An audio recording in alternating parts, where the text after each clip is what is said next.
चत्तारि शरणं प्रवज्जामि अर्यन्ते शरणं प्रवज्जामि सिद्धे शरणं प्रवज्जामि साहु शरणं प्रवज्जामि केवले पन्नतं ब्रह्मं शरणं प्रवज्जामि मंगलम भगवान वीरो मंगलम गौतम प्रभु मंगलम स्थूलभद्राद्यां जैन धर्मोस्त मंगलम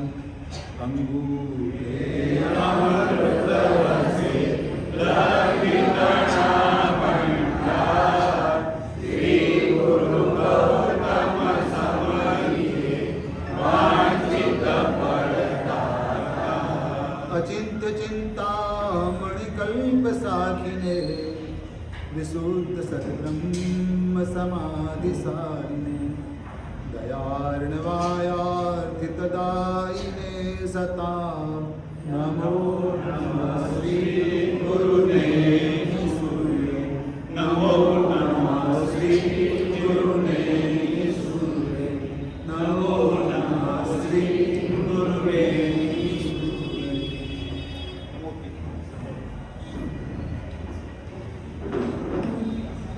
दुनिया के अंदर फिलहाल कई दिनों से भीषण युद्ध चल रहा है।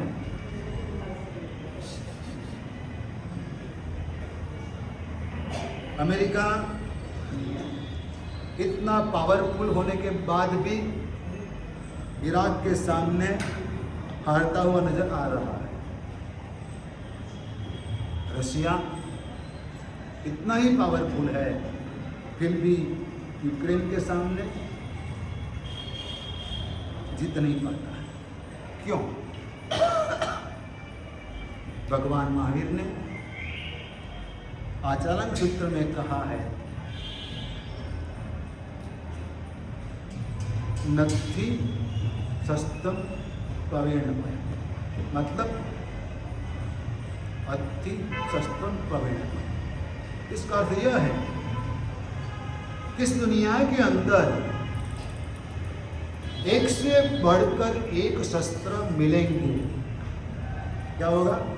एक से बढ़कर एक शस्त्र मिलेंगे। किसी के पास एटम बम है, किसी के पास परमाणु बम है, किसी के पास और कुछ है।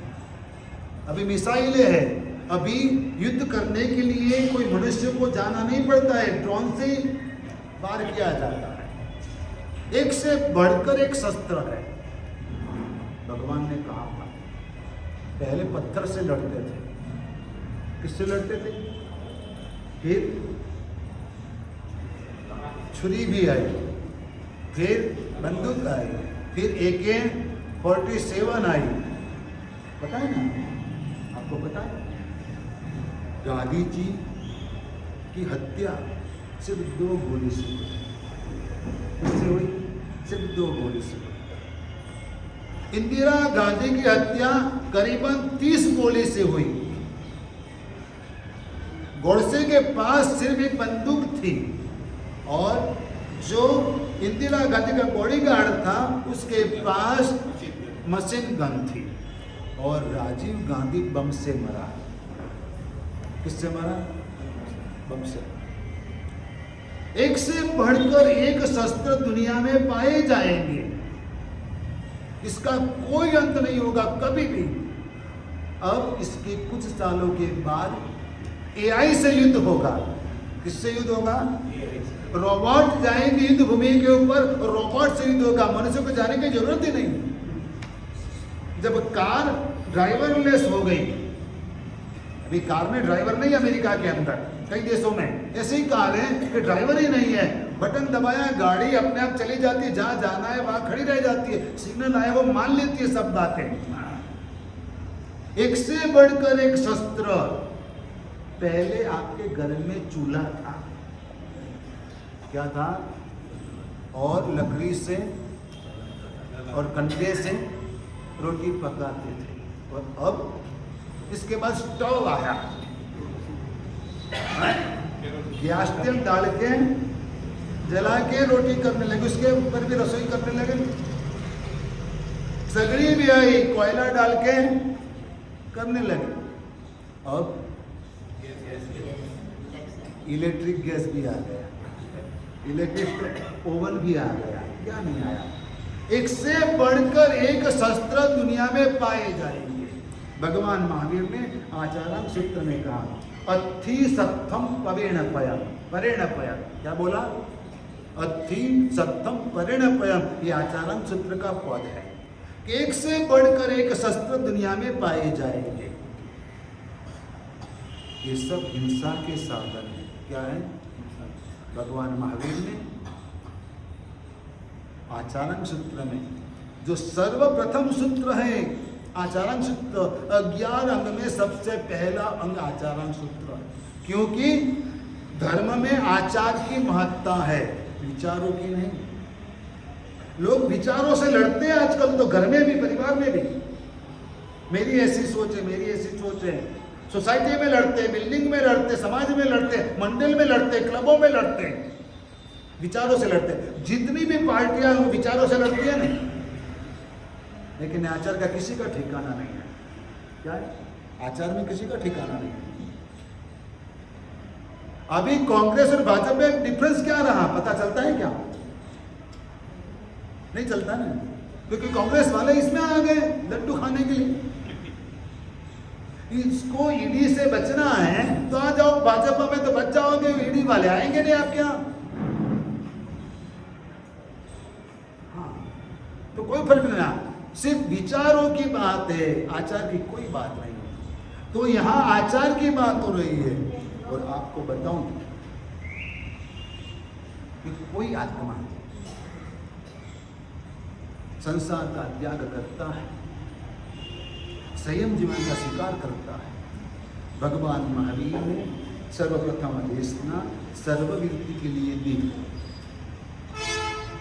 इतना ही नहीं, सभी तीर्थंकर परमात्मा सर्वप्रथम देशना सर्ववीर्ति के लिए ही देते हैं।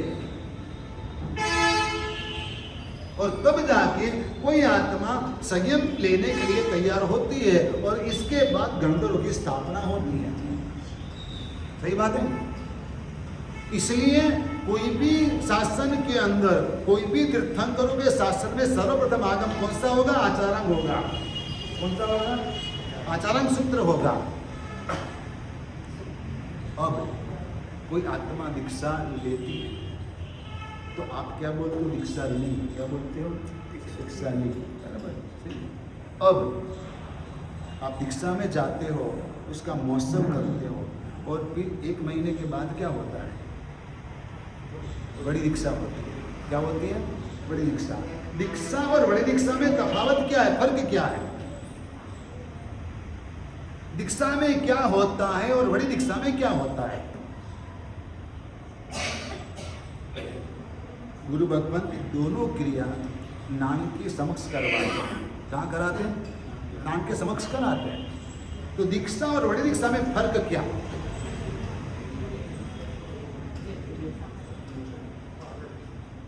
देखो मेरी बात सुनो।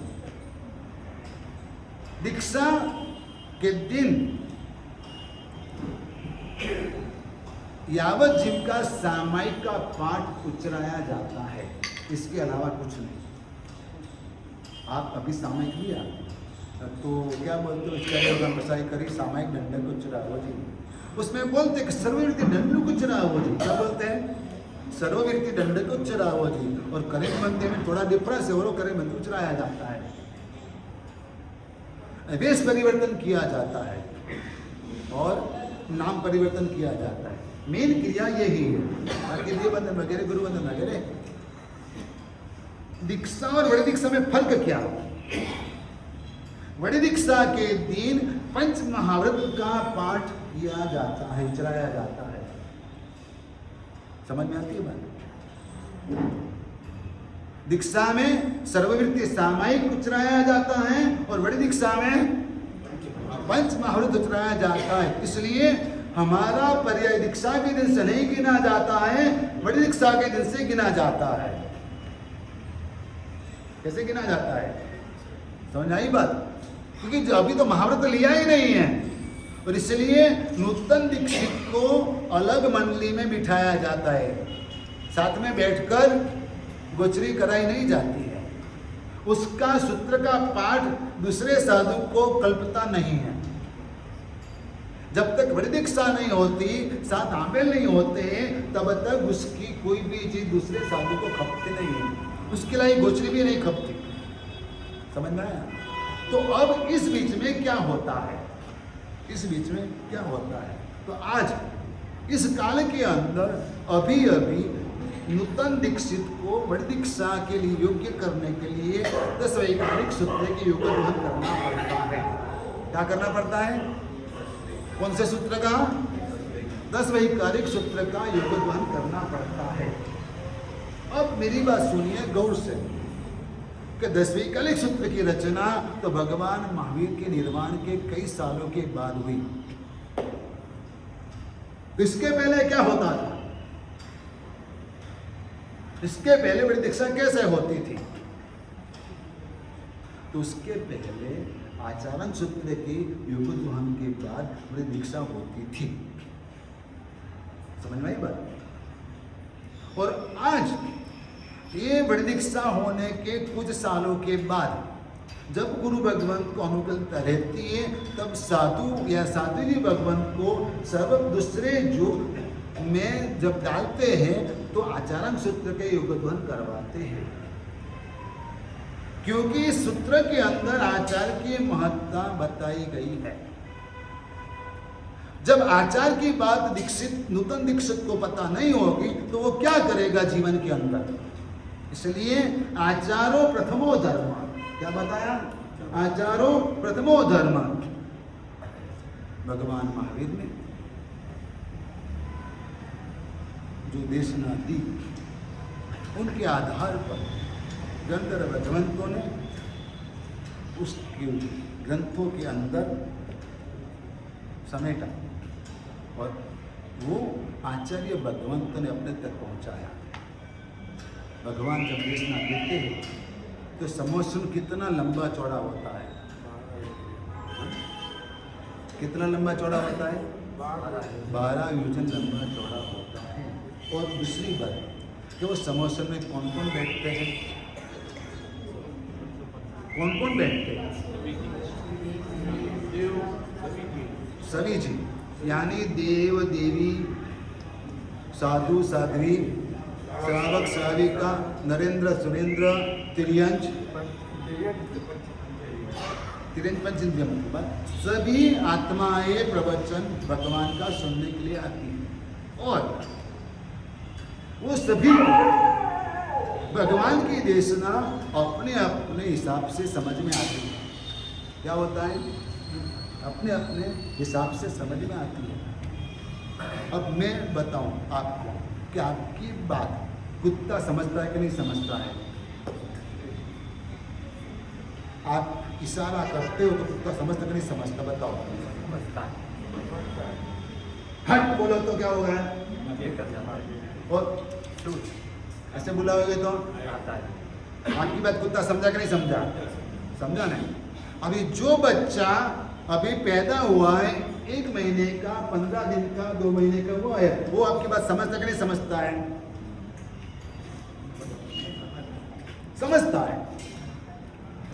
इसको प्यार से थपथपाओ तो, और उसके ऊपर गुस्सा करो तो रोता नहीं रोता? तो आपकी बात बच्चा समझता है जो अभी कुछ पढ़ा नहीं है, कुछ बोलने को आता नहीं है, अभी तक एक शब्द भी बोला नहीं है, वो भी आपकी बात समझता है। कुत्ता है, वो कुत्ता भी आपकी बात समझता है। वो यदि आपकी बात ये लोग समझते हैं तो भगवान की बात तिरंज प्राणी नहीं समझेंगे क्या? क्योंकि शब्दों की महत्ता नहीं है, हृदय के भाव की महत्ता है। और मेरे भगवान के अंदर सभी जीवों के प्रति प्रेम, करुणा और दया का भाव था, इसलिए सभी प्राणी को अपनी अपनी भाषा में भगवान की देशना समझ में आती थी। लेकिन आप लोगों को तो हर दिन ऐसा होता है हमारा प्रवचन सुन के कि आज फला व्यक्ति प्रवचन में होता तो बराबर समझ जाता। मेरी बात समझ में आती है? आप क्या सोचते हो कि वो यदि व्यक्ति प्रवचन में होता, मेरा बेटा प्रवचन में आया होता, मेरा भाई प्रवचन में आया होता, तो उसको बराबर समझ में आता कि देखो गुरुनाथ क्या कहता है, मैं तो सच कहता हूं ना। लेकिन कोई व्यक्ति अपने ऊपर बात नहीं लेता है।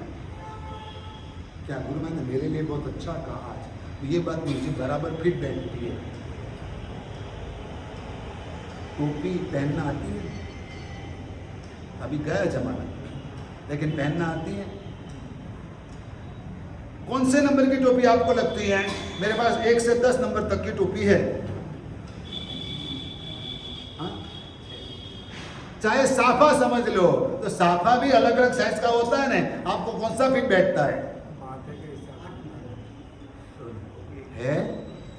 माथे के हिसाब से कहते हैं। माथा है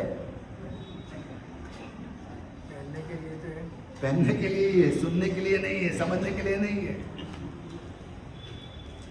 हाँ, जिन जो जन भूमि वाणी नो विस्तार, प्रभु अर्थ प्रकाशे रचना गण दरसार, सौ आदम सुनता छेदी जे गति चार, प्रभु वचन वखाणी लइए भवनो पार।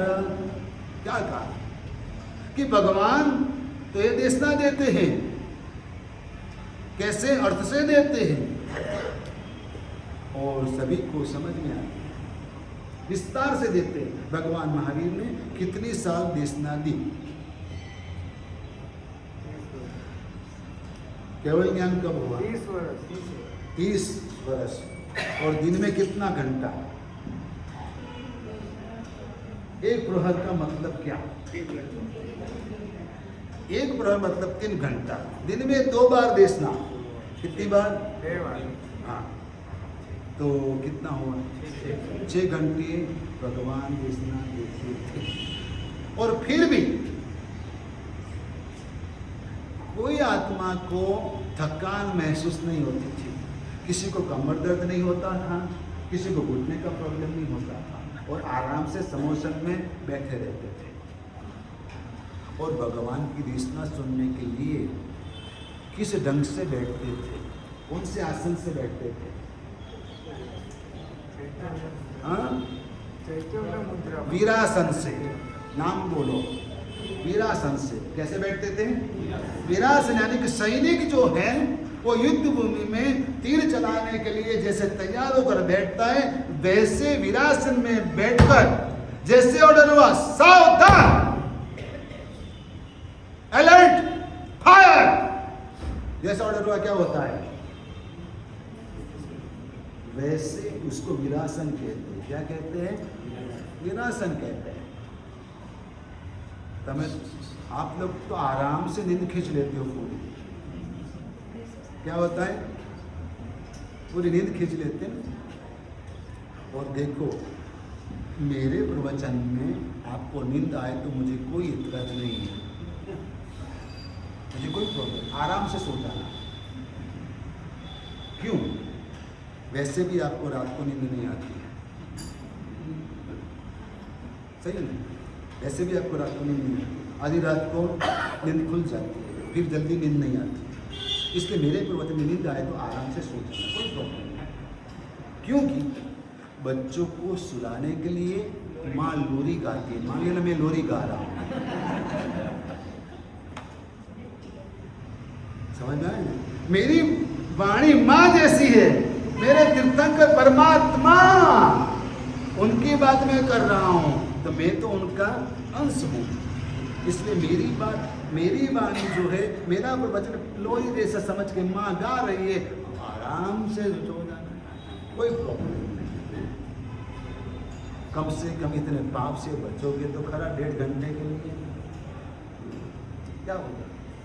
1.5 घंटे के लिए पाप से बचोगे तो खरा आराम, गलत विचार तो नहीं आएंगे, नींद नहीं आती है तब रात को गलत विचार आते हैं, टेंशन होता है, बेटे का, बेटी का, बहू का, पोते का, खुद का, बीवी का, घर का, डॉक्टर का, बैंक बैलेंस का, कितना टेंशन रहता है। बेवजह फालतू की सोच से दिमाग भर जाता है, सड़ जाता है और नींद नहीं आती है। करवटें बदलते रहते हैं, नींद नहीं आती। यदि मेरे प्रवचन में नींद आती है तो आराम से सो जाना, कोई प्रॉब्लम नहीं। भगवान की वाणी जिन्हें जो जन भूमि वाणी नो विस्तार, प्रभु प्रकाशी रचना गण दर्शा। सो आगम सुनता, ये आगम ग्रंथ का प्रवचन हो रहा है। क्या हो रहा है? आगम की वाणी में बता रहा हूं। और भगवान ने सर्वप्रथम उपदेश क्या दिया? आचारांश सूत्र के अंदर वो बात बताई गई है कि सर्वप्रथम आपको शस्त्रों का परिचय दिया गया। क्या परिचय दिया गया? शस्त्रों का परिचय। क्यों शस्त्रों का परिचय दिया गया? क्यों दिया गया? क्योंकि हिंसा शस्त्रों से होती है। हिंसा, इसलिए शस्त्र परिज्ञा अध्ययन सर्वप्रथम है। आचार्य सूत्र में सर्वप्रथम अध्ययन कौन सा है? शस्त्र परिज्ञा अध्ययन सर्वप्रथम है। और इस पहले ग्रंथ के अध्ययन के अंदर आपको बताया गया है कि शस्त्र क्या होता है। जो चीज से हिंसा होती है वह सभी शस्त्र है। जो चीज से हिंसा होती है उसको शस्त्र कहते हैं। तो क्या कौन कौन सी चीज हिंसा होती है? गाड़ी से होती है, वाणी से नहीं, गाड़ी से होती है। पूछता हूँ, टू व्हीलर से होती है। इसलिए घर से मंदिर तक एक्टिवा पे मत जाना, चल के जाना। चातुर्मास 50 दिन का भी, चातुर्मास शब्द भी गलत हो गया आपके लिए। और द्विमास ऐसा बोलूं क्या? क्या बोलूं? द्विमास बोलूं, चातुर्मास बोलूं? घर जाके मंदिर तक जब जाना है, घर से मंदिर, तो एक्टिवा पे मत जाना, पैदल जाना। हिंसा कम हो। समझ में आई बात? यदि सीढ़ी चढ़ सकते हैं तो लिफ्ट का उपयोग मत करना। चलो चढ़ने में दिक्कत है, उतर सकते हैं तो लिफ्ट का उपयोग मत करना। आती है बात समझ? यदि बर्तन धोना है तो नल चालू ही रख के धो देना, फट फट फट फट हो जाएगा काम, खुला नहीं। हिंसा, जो जो चीज से हिंसा होती है वह सभी शस्त्र है। और भगवान ने उसके सामने जवाब दिया। गंधर्व भगवंत ने पूछा, गौतम स्वामी जी ने पूछा, तो फिर प्रभु अशस्त्र क्या है? क्या अशस्त्र क्या है? एक ही अशस्त्र। हिंसा को जीतने के लिए अशस्त्र एक ही है, जो गांधी जी ने अपनाया। किसने अपनाया? जो नेल्सन मंडेला ने अपनाया, अफ्रीका को मुक्ति दिलाने के लिए। जो गांधी जी ने ब्रिटिशरों से मुक्ति दिलाने के लिए शस्त्र आजमाया, क्या था? कौन सा था? अहिंसा, यानी कि संयम। क्या था? संयम। अहिंसा यानी संयम। संयम से बढ़कर कोई भी अशस्त्र नहीं है। संयम से बढ़िया कोई धर्म मुझे दिखाओ, है क्या दुनिया के अंदर? और आज भी इस दुनिया के अंदर जितने भी धर्म है उसमें सबसे अधिक त्याग, संयमी जीवन कौन जीता है? कौन जी रहा है? आप जैसे उपवास इस दुनिया के अंदर कौन सा धर्म में किया जाता है? कोई लोग उपवास करते हैं, श्रावण मास में करते हैं, लेकिन कहने की तो एकादशी और द्वादशी की दादी। क्या होता है? कहने की तो एकादशी और द्वादशी की दादी, रोजाना खाने का जो खर्च होता है इससे ज्यादा तो उपवास में खर्च हो जाता है, फ्रूट खाने में, चाय पीने में, हाँ जो भी बाजार में बहुत चीज उसकी मिलती है, हाँ फराड़ी, वो सब खाने में खर्च ज्यादा हो जाता है। तो वो उपवास, कई लोग उपवास करते हैं तो 12 घंटे का करते हैं, रात को खाते हैं। आती है बात मेरी समझ में? नेता लोग करते उपवास दिल्ली में जंतर मंतर के ऊपर, कैसा करते हैं?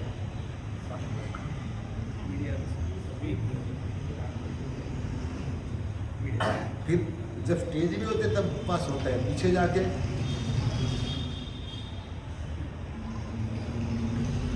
तो दुनिया के अंदर आपके जैसा, हमारे जैसा, जैन धर्म के जैसा तप यानी कि संयम कहां भी नहीं है।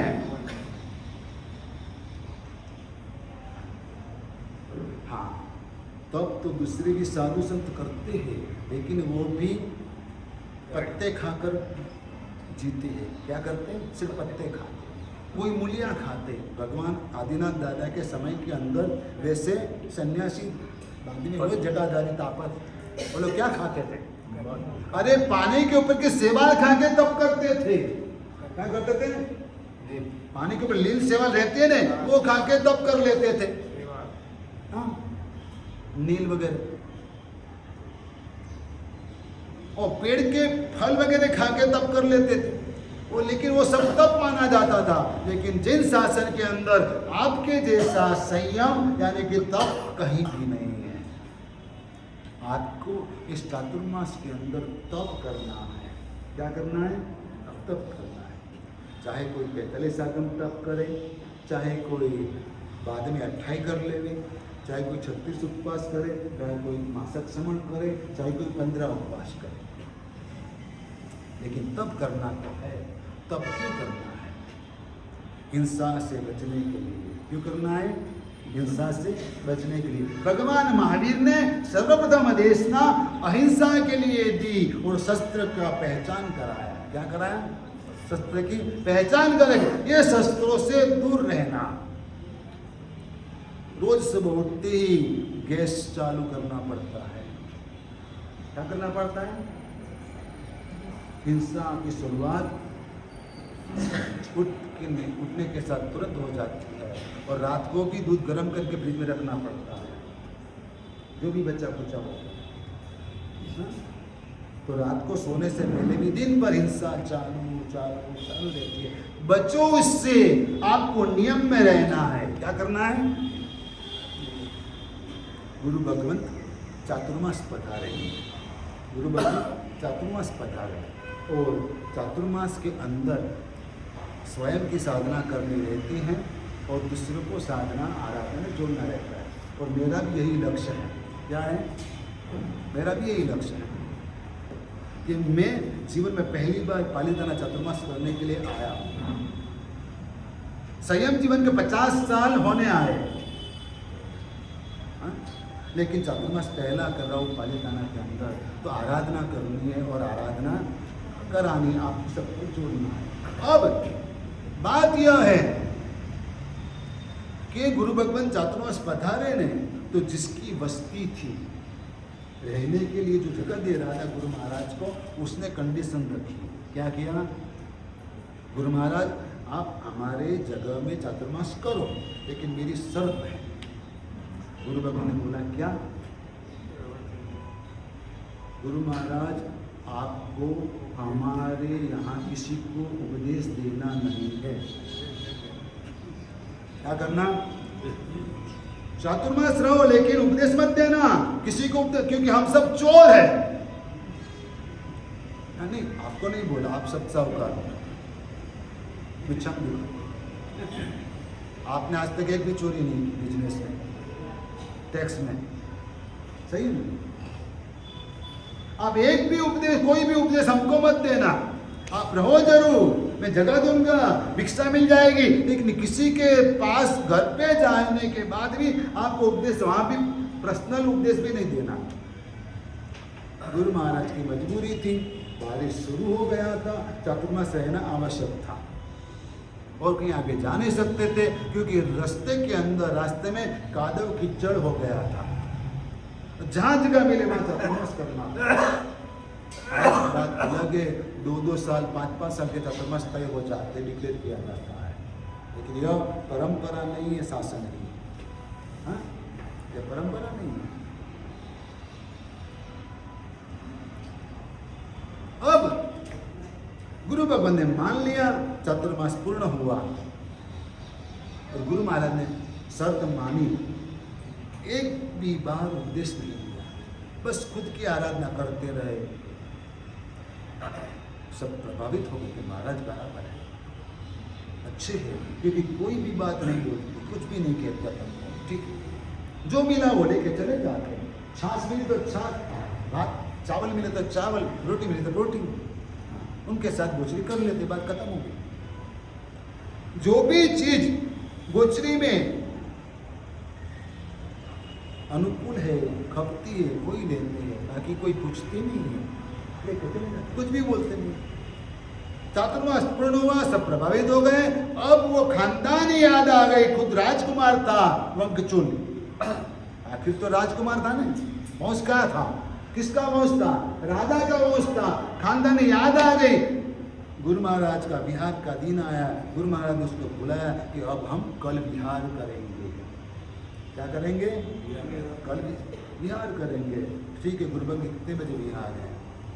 तो गुरु भगवान ने समय बताया। वंकचुल आ गया अपने साथियों के साथ, गुरु भगवान को छोड़ने के लिए गया।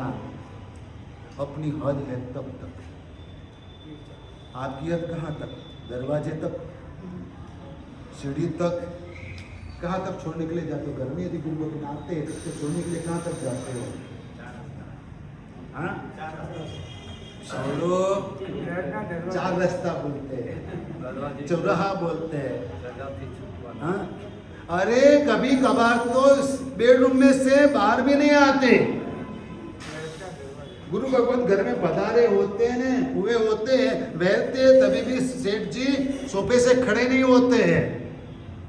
ऐसे भी लोग हैं, है कि नहीं? तो छोड़ने के जाने की बात तो कहाँ रही? लेकिन वो छोड़ने के लिए गया। क्या हुआ? छोड़ने के लिए गया। और गुरु भगवान ने कहा आपकी मर्यादा आ गई? तो हाँ, हमारी बॉर्डर आ गई। गुरु भगवान ने कुछ उपदेश दिया। क्या किया? थोड़ी सी बात मान लो, हमारी तरफ से रिटर्न गिफ्ट। गुरु भगवान ने क्या बोला? आपने हमको चातुर्मास रहने के लिए जगह दी, वो गिफ्ट हुई हमारे लिए।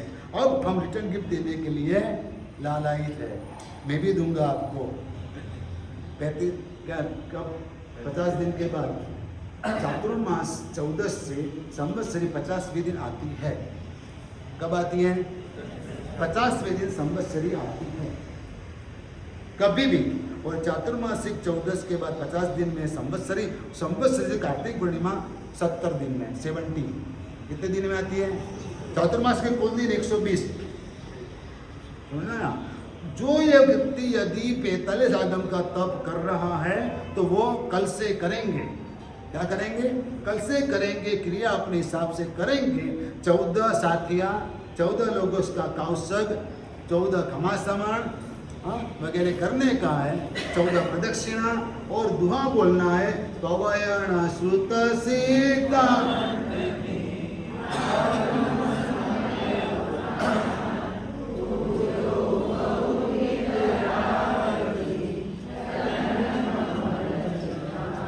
मतलब यह दुआ बोल के आपको क्षमासमन देना है।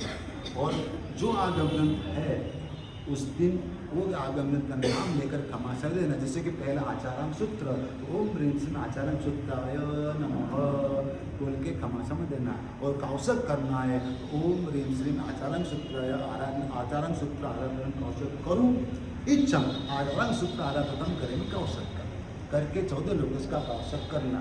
तपावली में क्रिया बहुत है, तपावली में क्रिया बहुत है, आप पहुंच नहीं पाओगे। समझना है? और क्रिया आधी अधूरी रहेगी तो आप परेशान होके फिर वो छोड़ देंगे। चलो इतना लंबा कौन करे, नहीं होता है पूरा। इसलिए मैंने सिर्फ इतना शॉर्ट किया है। क्या किया है? शॉर्ट किया है। आपको माला गिननी है 20, तो वो आगम ग्रंथ के नाम की माला गिननी है। और जिस दिन आप आइबिल करोगे तो 2 आगम ग्रंथ की क्रिया कर लेना, क्योंकि गुरु भगवत चौदस के दिन क्या बोला था? छठेणाम बे उपवास। फिर आमिल कितने? 4 आमिल, मतलब एक उपवास मतलब कितना आमिल हुआ? 2। समझ में आई बात? इसलिए आमिल करेंगे और एकासना बराबर है, तो एक एकासना के बजाय आमिल करोगे तो क्या होगा? 2 आगम ग्रंथ की क्रिया कर पाओगे। संवत्सरी से पहले पहले आपका यह तप पूर्ण हो जाएगा। समझ में आई बात? तो आपको यह तप करना है, आगम ग्रंथों की आराधना। देखो एक बात बताऊं कि भगवान की पूजा करने के लिए लाइन लगती है, तलेटी में 1.5 घंटा खड़ा रहना पड़ता है और प्रवचन छूट जाता है। क्या होता है? तलेटी में 1.5 घंटा खड़ा रहने के बाद भी मुश्किल से स्पर्श कर पाते, वासक्षेप कर पाते और पीछे से धक्काते आगे निकल जाते। जैसे बम्बई की ट्रेन, बम्बई के लोकल में क्या होता है? चढ़ने के लिए कोई प्रयत्न नहीं करना पड़ता, पीछे से धक्का है चढ़ जाओ, स्टेशन आया खड़े रह गए, पीछे से धक्का है निकल जाओ, बात खत्म। वैसे हाल है। क्या हाल है? ये हालात हैं। आप भगवान की पूजा करने के लायक है कि मेरे भगवान की जो वाणी है उसके लिए किसी को कोई परवाह नहीं,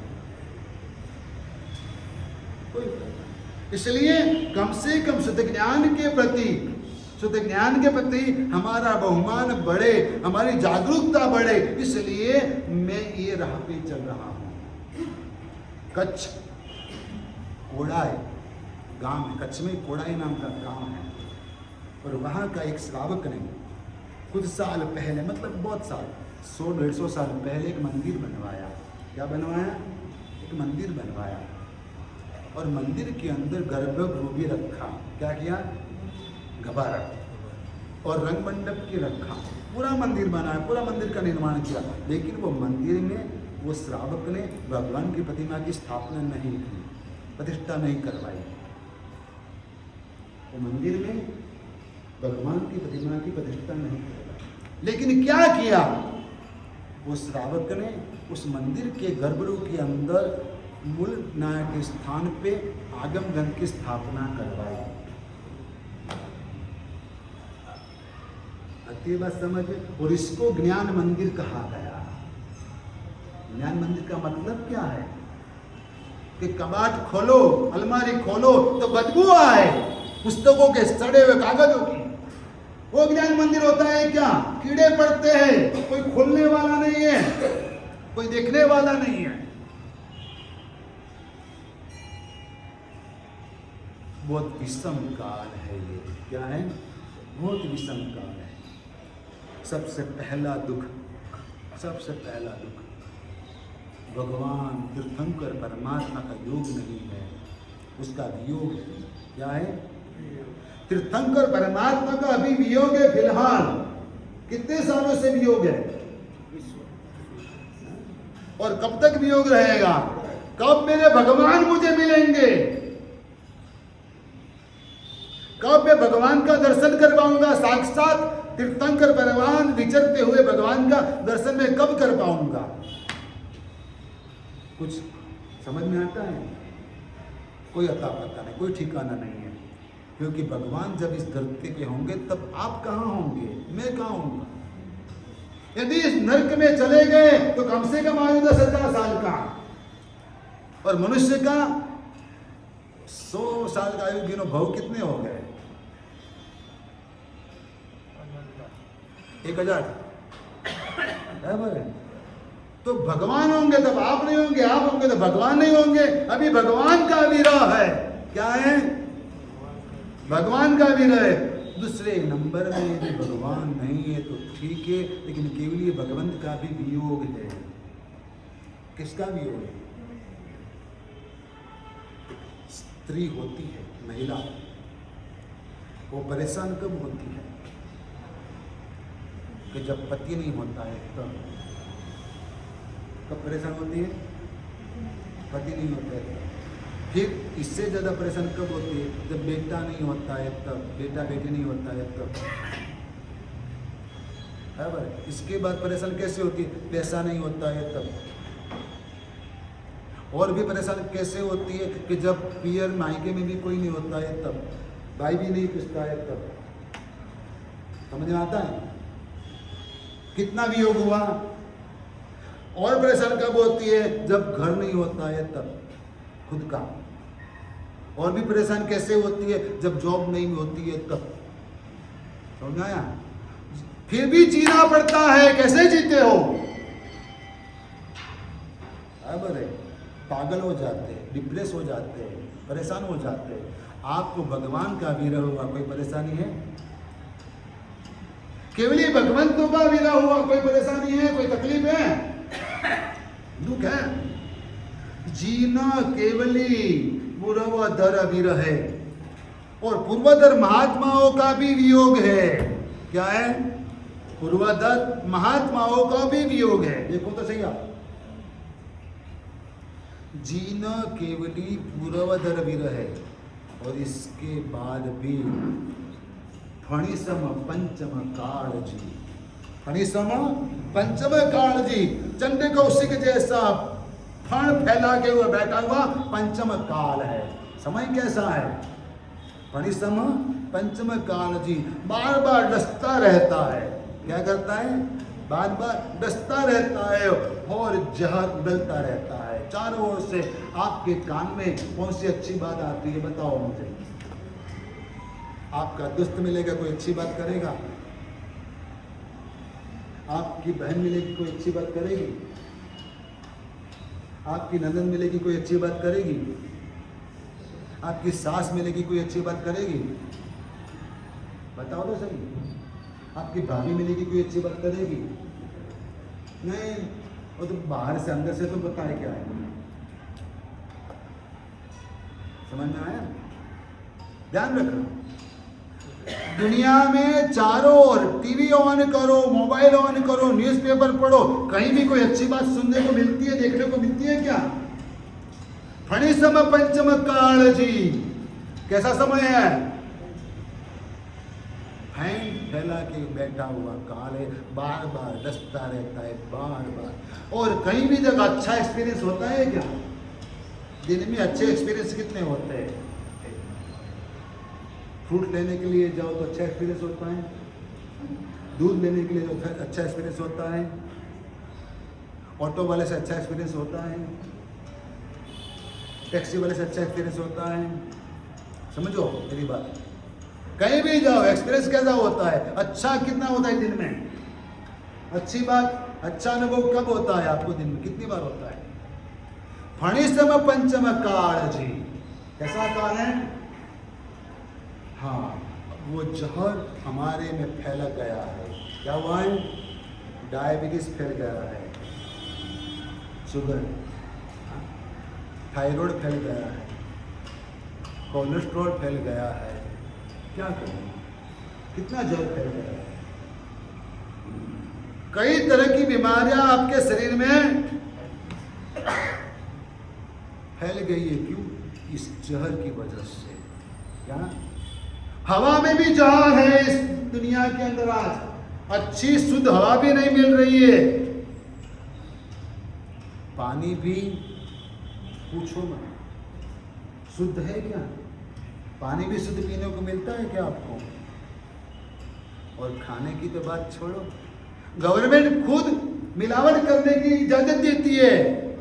दूध में इतनी मिलावट करो, वैलिड है, इतना यूरिया आएगा तो चलेगा। घी में इतनी मिलावट करो, चलेगा। सब बात में मिलावट है। और जीरू, पूजा और वल्यारी, उसमें भी मिलावट है। कोई भी चीज शुद्ध नहीं मिलती है इस दुनिया के अंदर। हर जगह जहर फैला हुआ है। सब्जी और फ्रूट में भी जहर मिला हुआ, पेस्टिसाइड। जो फ्रूट्स के छिलके, जो सब्जी के छिलके निकाले नहीं जाते, उसको 4 बार धोना चाहिए, नहीं तो आपके शरीर में जहर जाएगा। क्या होगा? और बीमारियां फैलेगी। इस जहर को मिटाने के लिए क्या करने के लिए? इस जहर को मिटाने के लिए तेनु झेर निवारण कारण, तेनु झेर निवारण मणिसम। यदि सांप डसता है तो उसको दूर करने के लिए मणि चाहिए। क्या चाहिए? मणि। वो मणि सम, मणि यानी एक रत्न है, यदि लाया जाए तो सर्प वापस आता है और जहर वापस निकल लेता है। तो उस हिसाब से ये आगम ग्रंथ है, कहते कि तेनु झेर निवारण मणि सम, तुझे आगम तुझे बिंब जी। क्या चीज है? दो चीज, तुझे आगम तुझे बिंब जी। यानी कि हे परमात्मा, आपके आगम ग्रंथ जो है वो हमारे जहर को मिटाएंगे, दूर करेंगे। आपकी प्रतिमा वो भी यही काम करेगी। तो आपको आगम ग्रंथों का श्रवण करना है। किसका श्रवण करना है? आगम ग्रंथों का श्रवण करना है। और अभी अपन यह कर रहे हैं, और उसकी बुक गुजराती में मेरे पास उपलब्ध है। उसके प्रश्न पत्र निकाले गए हैं और उसके आंसर पत्र भी है। सिर्फ 200 रुपया में वह बुक आपको मिलेगी। यहाँ चातुर्मास करने के लिए आए हो, बता रहे हो, वह बुक आप प्राप्त करो। दोपहर के समय वह बुक आप पढ़ सकते, अध्ययन स्वाध्याय कर सकते और आंसर लिख सकते हैं, और वह प्रश्न पत्र का उत्तर आप भर के हमको वापस दे सकते। इसके बाद जो भी व्यक्ति 35% लाएगा ना, वो सभी को इनाम मिलेगा। गवर्नमेंट का रूल से नहीं। बच्चे कितने परसेंट पास हो जाते हैं? एक सेठानी ने अपने घर में एक रसोईया रखा। कौन रखा? रसोईया रखा। हाँ, क्योंकि घर में हेल्प के लिए चाहिए। तो पहले दिन सेठानी ने बोला कि भाई चल आज रोटी बना दे। क्या कर? रोटी बना दे। और मैं पूछा कि कितनी रोटी बनाना है? कितनी रोटी बनाना है? तो करीबन 25 रोटी तो सबके लिए लगेगी। क्या बोला? सबके लिए 25 रोटी लगेगी। उसने रोटी बना दी। क्या हुआ? रोटी बना दी। जब सब भोजन के लिए बैठे, हाँ, भोजन के लिए बैठे, रोटी खाने लगे, तो 25 में से 12 रोटी जली हुई निकली, कच्ची निकली। क्या हुआ? कच्ची निकली। या तो भोजनशाला में आप खाना खाते हो, आपको पता होगा कैसी कैसी रोटी आती है। ऐसी रोटी खा के भी आप खाते हो तो मैं साता को सब साता में हूँ। ठंडी रोटी होती है, कच्ची होती है, जली हुई होती है, कैसी कैसी होती है। घर में ऐसी रोटी खाते हो। सेठानी ने रसोइयों को बुलाया, ये क्या है? इतनी सारी रोटी खराब बेकार कर दी। मैम जी, मैडम माफ करना, मैं सिर्फ 35% से पास हुआ हूँ। यस, क्या हुआ हूँ? 35% से मैं एग्जाम में पास हुआ हूँ। तो अभी इतनी रोटी तो बराबर बनी है कि नहीं बनी? 65% तो समझ में आया। इसलिए यदि प्रश्न पत्र में आप उत्तर 35% देंगे तो आपको सामने इनाम मिल जाएगा। फिक्र मत करना, आपके पैसे फोकट नहीं जाएंगे। हाँ, 200 रुपया फोकट नहीं जाएगा। किताब मिलेगी, 4 बार 5 बार पढ़ने को मिलेगा, ज्ञान मिलेगा, और साथ में इनाम भी मिलेगा। क्योंकि मुझे पता है कि आप चातुर्मास पूर्ण करके घर जाओगे ने, तो आसपास वाले रिश्तेदार सभी पूछेंगे क्या लेके आए, प्रभावना क्या थी। क्या पूछेंगे? उपदान करके जाते हो तो प्रभावना क्या मिली, संग में से घर गए तो प्रभावना क्या मिली, वही पूछते नहीं। लेकिन आराधना कितनी की कोई नहीं पूछता है, क्योंकि लोगों को पैसे से ही मतलब है, धर्म से किसको लेना देना है। और इसलिए मैं सभी अनुष्ठानों में कोई भी नगद प्रभावना करवा नहीं रहा हूं आज पूरे चातुर्मास में। आपको सिर्फ कार्ड मिलते हैं और इसके ऊपर आपको कोई अच्छी आराधना की चीज जो आपको उपयोग में आएगी, क्योंकि मुझे पता है आपके घर में बहुत कटास नहीं है, भी कटास में देखकर नहीं दूंगा। एक भी चरौला मुपत्ति हम नहीं देंगे, बटवा भी नहीं, पर्स और पैकेट भी हम नहीं देंगे, और आपकी बैग भी हम नहीं देंगे। मुझे पता है आपको क्या क्या मिलता है, पूरा घर इससे भरा पड़ा है, हमको देने के लिए आप आते हो, मुझे पता है। और कोई साधु जी महाराज लकी ड्रॉ रखते हैं ना भाग्य भक्ति, तो उसमें सब दे देते हो। इससे इधर से आया, इधर पधराया, क्या किया? वो वैसे जो उपयोग में आएगी वैसी कोई चीज देंगे, और उसका खर्च प्रभावना का कम से कम खर्च 3 लाख से ज्यादा होगा। कितना खर्च होगा? उसके लिए सिर्फ 2700 रुपया का नकरा रखा है। कितना नकरा रखा है? मुझे 108 नाम 27 रुपये के लेना है। मैं आज कोई टिप नहीं कर रहा हूँ, इसके लिए नहीं बोल रहा हूँ, लेकिन सिर्फ आपको बता रहा हूँ। जिसकी भी इच्छा हो टेबल पे अपनी इच्छा से लिखवा देना। क्या करना? 2700 रुपया प्रभावना खंड के लिए लिखवाना। आपको अच्छे से अच्छी चीज प्रभावना करने का लाभ मिलेगा। आपका एक अंश क्या होगा?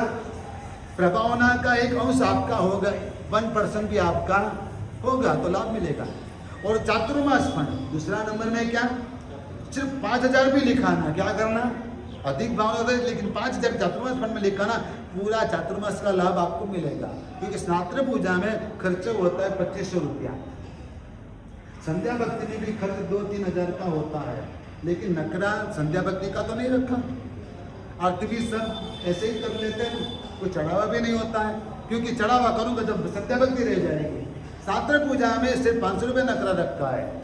अच्छा, आज से चंद्रदीपक सोसाइटी के अंदर सामने धर्मशाला चंद्रदीपक, वहां पर अपनी यहाँ की चातुर्मास समिति की ओर से साधु साधु की भक्ति व्यवस्था चालू की गई है। आज पारना था ना साधु जी भगवंतों को, बेले का, उपवास का, आमेल वगैरह का, तो आज वहाँ 9 भक्ति साधु जी भगवती रखी गई है, और 7 से 9, पौने 7 से 9 तक भक्ति चालू थी। नकरा सिर्फ 11,000 रुपया है, और वो सब पैसे यहाँ ही भरना है। हर संडे को चंद्रदीपक सोसाइटी में इस चातुर्मास समिति की ओर से नवकाश की भक्ति रखी गई है। अब साधु जी भगवंत मासक श्रवण के दिन और श्रावण शुद्ध छठ के दिन उपवास करेंगे। छठ आप भी करेंगे ना, और कोई अठम भी करेंगे, क्योंकि मास दर इस बार कब है? 5वीं को है। कब है? इसलिए 7वें के दिन पारना आएगा किसी का, उस दिन भी नवकाशी भक्ति रखी है, और जो लाभार्थी लाभ लेंगे उसको वहाँ वैराने का भी लाभ मिलेगा, और 3 लोगों का नवकाशी का पास भी मिलेगा। लेकिन रकम यहाँ लिखानी, यहाँ भरनी, हमने वहाँ पर सेटिंग किया है, व्यवस्था बनाई है, आज से शुरू हो गया। जितने भी लोग लाभ लेंगे उसको सभी को वहाँ पर लाभ मिलेगा। फ्रूट की भक्ति भी साथ में रखी गई है। आज नारियल पानी की व्यवस्था थी। एक परिवार की ओर से 125 किलो गुड़ का पाउडर आया, देसी गुड़ का, और वो भी वहाँ दे दिया गया। गुड़ का पानी आज से गुरु भगवंतों को बहराने का शुरू कर दिया गया, क्योंकि गुड़ से क्या होता है? आयरन मिलता है, पावर मिलता है, इसलिए वो शुरू कर दिया गया। वसंत मसाला की ओर से 5 किलो सूंठ पाउडर और 4 किलो पिपरामुल पाउडर, गंठोड़ा का पाउडर आया है, और वो भी वहाँ राब सूंठ की गोली बनाने के लिए समर्पित किया गया है। और जब तिथि रहती है तो हरी सब्जी का उपयोग नहीं होता, तो खींचू बनाते। क्या बनाते? गेहूं का खींचू, चावल के लोट आटे का खींचू बनाते, खींचा बनाते। उसके ऊपर क्या डालते हैं? मेथी का मसाला डालते हैं। गुजराती लोग क्या करते हैं? हाँ, आज आचार मसाला, वो भी वसंत मसाला की ओर से फ्री में आया है, वो लोग ने लाभ लिया है, वो भी वहाँ सब भेज दिया गया है, और भक्ति हो रही है। आप सभी को ये सभी भक्ति का लाभ लेना है। क्या करना है? ये सभी भक्ति का लाभ लेना है। सिर्फ 11,000 रुपया लिखाने का। भैया बच्चे कितना? 11,000 आपको ये लाभ मिलेगा। अब संडे के दिन, ये रविवार के दिन, नौका मंत्र का वास्य जाप होगा। क्या होगा? नवकार मंत्र का भस्म जाप होगा। आपको क्या करना है, सिर्फ सामयिक लेकर बैठना है। लाभार्थी परिवार अहमदाबाद से आए हैं, शांतिवन से, रेशमा बेन, जागृत बेन मेहता, वो पधारेंगे परिवार के साथ और वो लाभ लेंगे। आपको आना है, जाप करना है। सामयिक हो जाए तो सामयिक पार के भी आप बैठ सकते हैं, और बीच बीच में जो स्तवन गाए जाएंगे उसके पेपर भी आपको दिए जाएंगे। वो स्तवन के साथ आपको जुड़ना है, भाव से जुड़ना है। क्या करना है, देखो एक बात बताओ, स्तवन की रचना उदयरत्न जी महाराज ने की, पूजा की डालों की रचना विदुर जी महाराज ने की। शब्द उनके हैं, किसके हैं, लेकिन भाव किसके हैं। अब एक बात बताओ, आपको महावीर स्वामी भगवान का स्तवन आता है? कौन सा स्तवन आता है छोटे बच्चे को भी? तो सिद्धार्थ नारे नंदन उदार, किसको नहीं आता है? करीब करीब सभी को आता है। अंदाजे देखो तो किसको नहीं आता, सबको लगभग आता है। अब उसमें भाव आपका कैसे लाओगे, उसमें आपको क्या भाव आता है? ये स्तवन गाते हुए कभी आप रोए? कोई भी स्तवन गाते हुए आप रोए भगवान के सामने? मुझे बताओ। बेटे के सामने रोए, पापा के सामने रोए, माँ के सामने रोए, बेटी के सामने रोए, दोस्त के सामने रोए, बड़े भैया के सामने रोए, भगवान के सामने कभी रोए? स्तवन गाते हुए भगवान के सामने कभी रोए? आंख में आंसू बह गए? मुरुदेवा माता रोई, मुरुदेवा माता रोई, क्यों? भगवान नहीं मिल रहे थे, क्यों रोई? भगवान नहीं मिल रहे थे इसलिए मुरुदेवा माता रोई। रोई कि नहीं रोई? हाँ, चंद्रा की आंख में आंसू आ गए। हाँ, गौतम स्वामी की आंखों में आंसू आ गए जब भगवान का देव काल निर्वाण हुआ। आपकी आंखों में कभी आंसू आए? बहुत देर दुखता है, पाँव पैर पकड़ के रोए। क्या रोए? दर्द के लिए, ये दर्द के लिए रोए, शरीर के दर्द के लिए रोए, कभी आत्मा के दर्द के लिए नहीं रोए। हाँ, भव मंडप मारे नाटक नाचियो हवे मुझे पार होता। क्या है? भव मंडप मारे नाटक नाचियो हवे मुझे पार होता।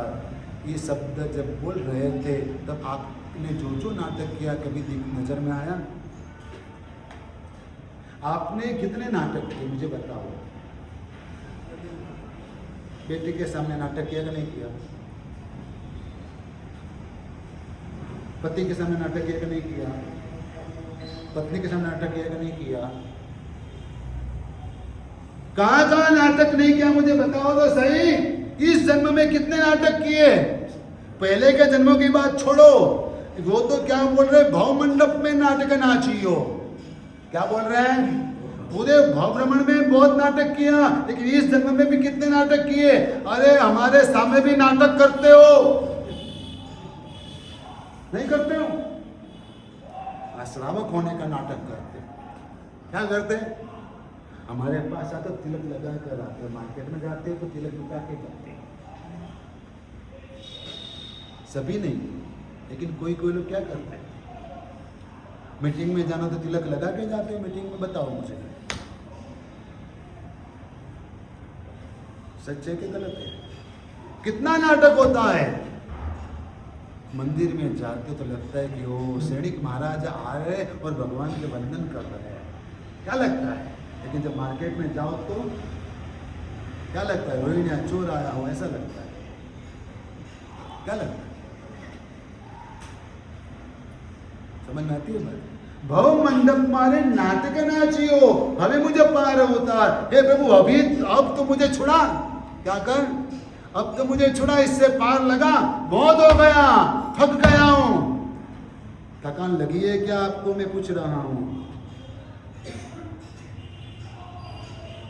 हाँ, भगवान के आगम ग्रंथ आपको पाप से बचाने का काम करते हैं। क्या करते?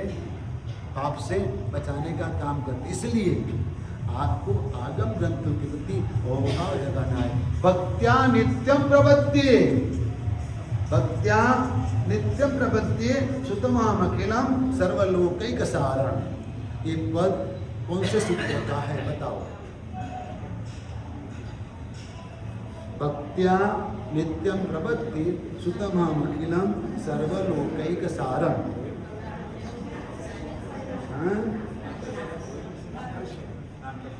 समझ में आया? आप प्रतिक्रमण करते हो, देवबंधन करते हो, थुई कितनी आती है? 4, सही है। तीसरी थुई ज्ञान की। बोधा गाधा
ज्ञान की महिमा आती है।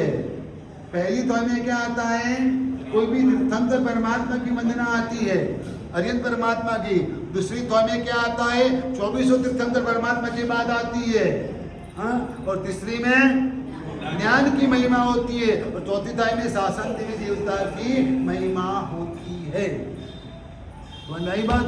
और आपको यदि ज्यादा कोई ज्ञान न हो तो ये जो भी थॉय के जोड़े हैं उसमें से बहुत सारा ज्ञान मिल जाएगा।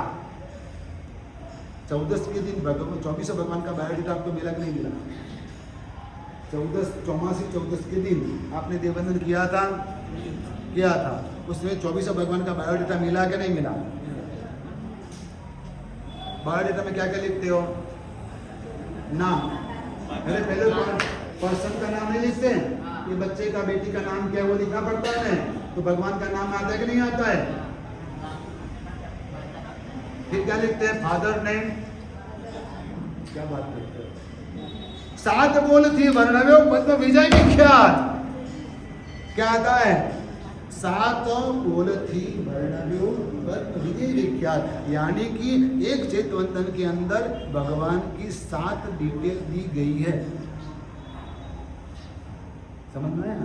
आयु कितना था, फिर हाइट 5 फुट 6, 5 4। बोलो बोलो बोलो, તમારી દીકરીની હાઈટ બોલો। બધું મોઢે તમને ખબર છે, ભગવાનની હાઈટ ખબર છે? દીકરાની હાઈટ ખબર છે, ભગવાનની હાઈટ ખબર છે? આપણે અવગાહના કોઈ શાસ્ત્ર શબ્દમાં શું કહેવાય? ऊंचाई। हाँ, मतलब विचार करो तो ये आपने याद नहीं, ये वस्तु पण अहींया આગળ ચૈતવંદનમાં આપી છે। ચલો, કયા ભગવાન દીક્ષા વખતે કયો તપ કર્યો તો એ પણ થોયમાં આવી જાય। થોયમાં આવે કે ના આવે? બરાબર છે ને? કયા ભગવાનના કેટલા શિષ્યો હતા એ પણ થોયમાં આવે કે ના આવે? તમારે એનાથી વધારે બધું શું જોઈએ છે? એમાંથી જ બધું મળે એમ છે। કારણ કે અમારા વડીલો એવા આચાર્ય ભગવંતોએ, પટ્ટદર પુરુષોએ, સ્વધર્મા સ્વામીથી માંડી ભગવાનના પટ્ટદર કોણ? સ્વધર્મા સ્વામીજી। ગૌતમ સ્વામી નહીં, છતાં પૂજન શેનું કર્યું કાલે? કેમ? પ્રથમ ગણધર હતા. પ્રથમ ગણધર હતા. પટ્ટ પરંપરામાં ભલે સુધર્મા સ્વામી, પણ સુધર્મા સ્વામીથી માંડીને અત્યાર સુધી આચાર્ય ભગવંતોએ એ જ્ઞાન આપણા સુધી પહોંચાડ્યું છે. શું કર્યું છે? આગમ ગ્રંથો આપણા સુધી પહોંચાડ્યા છે. એના પ્રત્યે બહુમાન ભાવ, શુદ્ધ જ્ઞાન પ્રત્યે. શુદ્ધ એટલે શું? અને હિન્દુ શબ્દ તમને ખબર છે? મનુસ્મૃતિ, સ્મૃતિ અને શ્રુત એ ફરક ખરો વધારે? શબ્દમાં બહુ ઓછો ફરક. આમ જુઓ તો મતલબ સાંભળીને યાદ રાખેલું. શ્રુત એટલે કેવું? તે વખતે ચોપડી હતી, ભગવાન વખતે પ્રતો હતી, લખવાની આજ્ઞા હતી? નહોતી. કેમ નહોતી? મારી વાત સાંભળો. દુનિયામાં બીજા બધા લખતા હતા, ભલે પથ્થર ઉપર લખતા હતા. નથી મળતા પથ્થર ઉપરના શિલાલેખો? હા. અને ત્યાર પછી તાળપત્ર પણ લખતા હતા. પણ જૈન સાધુઓ કે જૈન કેમ નહોતા લખતા? અને જેના આગળ તો કેમ નહોતા લખાતા? કહો મને. ખાલી મોડે જ કેમ યાદ રાખતા? લખતા કેમ નહોતા? એમ મને કહો. કારણ કે લખાય, જેના પર પણ લખાય એનો નાશ થવાનો. શું થવાનું? પથ્થરના ટુકડા થઈ જશે, કાગળ પણ ખતમ થઈ જશે, કોવાઈ જશે, સડી જશે, પાછું પણ થશે, તો જ્ઞાનની વિરાધના થાય. એટલે સાધુઓ લખતા નહોતા. લખવાની પરંપરા નહોતી. ક્યાં સુધી નહોતી? ભગવાનના નિર્વાણથી 980 વર્ષ સુધી. ક્યાં સુધી નહોતી? બીજા બધા ધર્મોમાં લખાતું હતું, જૈન ધર્મમાં નહોતું લખાતું. સમજ્યા? ખ્યાલ આવી ગયો તમને? પણ ભગવાનના નિર્વાણ પછી 980 વર્ષે કાળ એવો આવ્યો કે હવે ટકવું હોય તો લખ્યા વગર ચાલે છે. વલ્લભીપુરની અંદર 500 આચાર્ય ભગવંતો ભેગા થયા અને નક્કી કરવામાં આવ્યું કે લખવું જોઈએ ને હવે લખો. સાધુઓએ સવાલ કર્યો, સંઘે સવાલ કર્યો કે સાહેબ, આ જ્ઞાનાવરણીય કર્મોનો બંધ થશે, જ્ઞાનની વિરાધના થશે, એનો પાપનો ભાર કોને માથે? પાપ છે ને, ભગવાને આને પાપ કહ્યું છે, એનો ભાર કોને માથે? દેવર્દી ગણિક સમાશ્રમણ 500 આચાર્ય હતા એટલે બધાને માથે ભાર નહોતો. કે તો વડીલ જેમ કે એમ કરવા તૈયાર હતા. આજે કોઈ કોઈનું નમોરી અંતાણ. હા, બધાના અલગ અલગ સ્ટેટમેન્ટ આવે એટલે તમે કન્ફ્યુઝ થાવ ને આમ તેમ ભટકતા રહો. પણ એક આચાર્ય ભગવંતે દેવર્દી ગણિક સમાશ્રમણે જાહેરાત કરી કે બધા પાપનો ભાર મારા માથે. અને 12 વર્ષ સુધી આગમ ગ્રંથોની કોપીઓ થઈ લખાયા. શું થયું? જેને જેટલું પણ યાદ હતું, એક આચાર્ય ભગવાન પાસે 5 સાધુ ગણો. કેટલા ગણો? ઓછામાં ઓછા 5. તો એ 500 ની સાથે કેટલા સાધુ થયા? અને 10 ગણો તો એ બધા સાધુ ભગવંતોએ આગમ ગ્રંથો લખવાનું કામ કર્યું. અને એમાંનું પણ કાંઈ બચ્યું નથી. કારણ કે મુગલોએ આપણા જ્ઞાન ભંડારો બાળીને સૈન્યની રસોઈ બનાવી છે. શું કર્યું છે? તાડપત્રો બાળીને એ ચૂલામાં નાખ્યા છે અને એના પર રોટલા પાક ખીચડી રાંધી છે. આજે પણ કેટલાક ટ્રસ્ટીઓ જ્ઞાન ભંડારની ઉપર પોતાના સ્વાર્થની ખીચડી રાંધી રહ્યા છે. પ્રતો કોઈને બતાવતા નથી, પ્રતો કોઈને આપતા નથી, માલિક થઈને બેઠા છે. અને ભૂતકાળની અંદર કેટલાક ટ્રસ્ટીઓએ સુવર્ણ અક્ષરે લખેલા આગમ ગ્રંથો એક પાના 1 લાખ રૂપિયામાં વેચ્યા છે, વિદેશ ગયા છે. કારણ કે તમે જૈન નથી, વાણિયા છો, વેપારી છો, એટલે આગમ ગ્રંથોને પણ વેચો છો. બધે પૈસો ગાલ્યો, બધે પૈસો ગાલ્યો, બધે વ્યવહાર ગાલ્યો. અઠ્ઠઈ કરે તોય ચાંદલો કરવાનો, લગ્ન કરે તોય ચાંદલો કરવાનો, મરે તોય ચાંદલો કરવાનો, ઉપદાન કરે તોય ચાંદલો કરવાનો, બધે પૈસા જોઈએ તમારે. વાતે વાતે પૈસો, વાતે વાતે પૈસો. સંસારમાં ધર્મ ઘુસાડવાને બદલે ધર્મમાં સંસાર ઘુસાડી દીધો તમે. શું કર્યું? શું કર્યું? બાકી ભગવાન મહાવીરના સમોસણમાં શ્રેણીક રાજા આવે તો પણ બેસે, અને બાજુમાં કોઈ પણ પ્રજાજન આવે તો પણ બેસે. કોઈ ફરક નહોતો. ભગવાનના સમોસા ભાગ્યશાળી. આ ધર્મ જીવનમાં ઉતારવા માટે છે, માત્ર સાંભળવા માટે નથી. તમે અહીં ચાતુર્માસની આરાધના કરવા આવ્યા છો ને, તો આ બધી બાબતોનું ખાસ ધ્યાન રાખજો, જાગૃત રહેજો, અને અહોભાવપૂર્વક જાગૃતિપૂર્વક વ્યાખ્યાન સાંભળજો. શું કરજો? સાવધાનીપૂર્વક. વિરાસન, છેલ્લી વાત કહી દઉં, વિરાસન એટલે શું? બંદિતતામાં બેસો તે રીતે, બરાબર, પણ તમે બંદિતતામાં ખોટું બેસો, સાચું નથી બેસતા. પણ વાસ્તવની અંદર વિરાસન એટલે સાંભળી લો, આ બે પગના પંજા છે. શું છે? પગના બે પંજા છે, પણ આખા પંજા જમીન ઉપર ચોટેલા ન હોવા જોઈએ. પણ ખાલી આગળની આંગળીઓ જે પાંચ છે ને એ જમીન પર, ને બાકીનો પાછળની એડી ઊંચી જોઈએ. અને શરીરનું એક અંગ બીજા અંગને અડકેલું ના જોઈએ.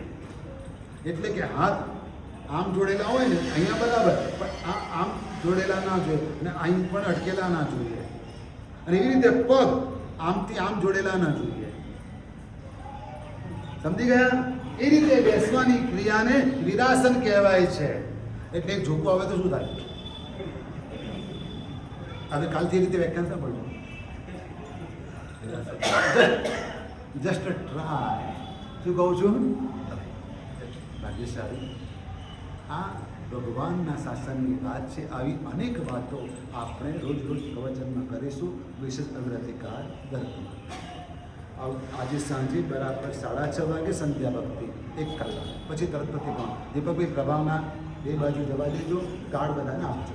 બહેનોમાં પેલા બેનને આપી દો, બેન તમે લઈ લેજો કાર્ડ. આ બાજુ એક બાજુ ભાઈ બહેનોને આપજો. હા, કોઈ પણ એક બેન ઊભા થઈ જતો. ચાલો. હા, ગુરુવંદન. જેને મળી ગયા એને નહીં લેવાના, પણ બાકી હોય લઈ લેવાના.